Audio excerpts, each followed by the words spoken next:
کی کہ کعبہ نہ تو ابراہیم علیہ السلام نے پہلی بار تعمیر کیا اور نہ ہی کعبہ پہلی بار تعمیر ہوا. مختلف روایات ہیں، احادیث کا ایک بہت بڑا ذخیرہ اس پہ شاہد ہے. میں مختصراً جو ہے اصل جو بات ہے اس کی طرف لے کے آپ کو آنا چاہتا ہوں. حضرت امام قسطلانی رحمۃ اللہ تعالی علیہ ایک بہت بڑے مصنف گزرے ہیں، بہت زیادہ کتابیں آپ نے تصنیف کی ہیں. وہ نچوڑ بیان کرتے ہیں. کسی نے کہا کعبہ 5 بار تعمیر ہوا، کسی نے کہا 2 بار تعمیر ہوا، کسی نے کہا سب سے پہلے آدم علیہ السلام نے تعمیر کیا، کسی کی تحقیق میں یہ بات سامنے آئی کہ فرشتوں نے تعمیر کیا. مختلف باتیں تھیں.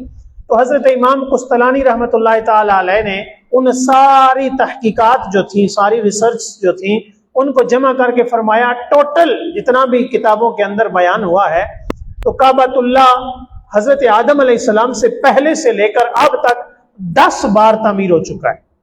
10 بار.